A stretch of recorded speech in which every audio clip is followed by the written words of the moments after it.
नमस्कार दर्शकों, आप देख रहे हैं आवाज इंडिया। मैं हूं आपके साथ श्रद्धा पाठक। अयोध्या के तपस्वी छावनी के प्रमुख जगत गुरु परमहंस आचार्य ने मुंबई में एक दौरे के दरमियान हिंदू राष्ट्र की स्थापना को लेकर अहम मुद्दे उठाए। आने वाले दिनों में राम राज्य की शुरुआत होगी। त्रेता युग में राम राज्य का आदर्श कल युग में साकार हो रहा है। अयोध्या में राम मंदिर के प्राण प्रतिष्ठा समारोह हुआ, जबकि सनातन धर्म के प्रचार प्रसार के लिए काम कर रहे संगठनों की सराहना की। इसका रीजन ये रहा है कि कांग्रेस गवर्नमेंट जो रही, जो भूमि गोचर भूमि के लिए छोड़ी गई थी गायों के लिए, कांग्रेस ने अपने समय में सब भूमाफियाओं को बैनामा कर दिया था।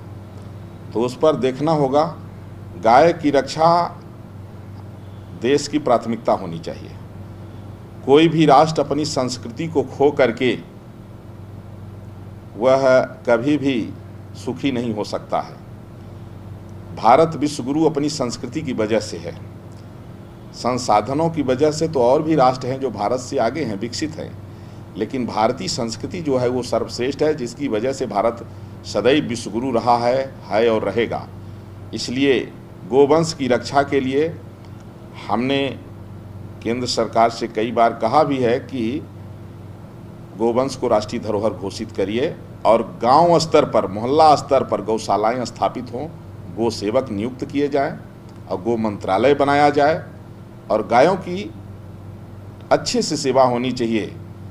तो उस पर सरकार बहुत गंभीर है, काम कर रही है और मुझे पूर्ण विश्वास है कि ये आने वाला जो 5 वर्ष होगा, इसमें गौ माता पूर्ण रूप से सुरक्षित हो जाएगी।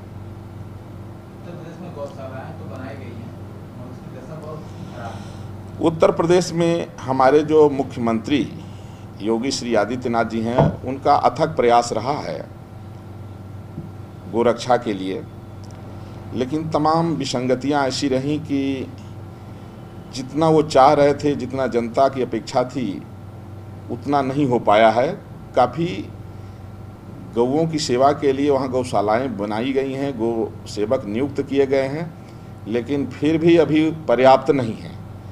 तो उसके लिए हमारी वहाँ से मुख्यमंत्री जी से कई बार वार्ता हो चुकी है और बहुत कम समय में उसके लिए कुछ ऐसा होने जा रहा है कि वहाँ एक भी गाय जो है भूखी नहीं रहेगी, एक भी गाय को जो है किसी तरह से असुविधा नहीं होगी और जगह जगह पर गायों के लिए जो है चिकित्सक और खाने पीने के लिए जो है तो चरी इत्यादि की व्यवस्था के लिए सरकार रोड मैप तैयार कर ली है।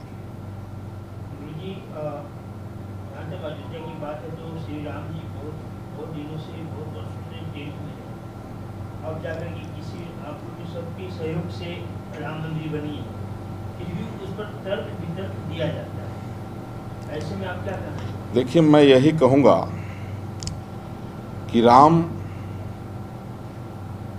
देश के 80% लोगों के आराध्य और मानव मात्र के लिए आदर्श हैं। ऐसा किसी का जीवन चरित्र नहीं है जो मानव मात्र के लिए आदर्श हो। भगवान का पूरा जीवन चरित्र, जो समग्र जीवन चरित्र है, आपको मैं बता दूं कि इंडोनेशिया इस्लामिक राष्ट्र है, लेकिन वहाँ प्रत्येक वर्ष रामलीला होती है और वो राम जी को अपना पूर्वज मानते हैं। उनका कहना है कि जितने भी मत मजहब पंथ हैं ये अर्वाचीन हैं, इसके पहले सब सनातनी थे और सबके पूर्वज प्रभु श्री राम हैं। भाई भाई से कैसा प्रेम होना चाहिए, इसका एग्जाम्पल जो है तो राम जी के अलावा आपको कहीं नहीं मिलेगा भाई। और एक तरफ आप देखिए कि औरंगजेब कुर्सी के लिए अपने 3 भाई का गर्दन काट दिया, और एक तरफ आप देखिए कि राम जी सोचते हैं भरत राजा बन जाए और भरत जी सोचते हैं कि राम जी राजा बन जाएं। राम जी जो है तो कहे कि नहीं, पिताजी का आदेश है तो मैं जंगल में रहूँगा, तो राम जी की खड़ाओं को रख दिए सिंहासन पर और अपने को सेवक बन के बैठे।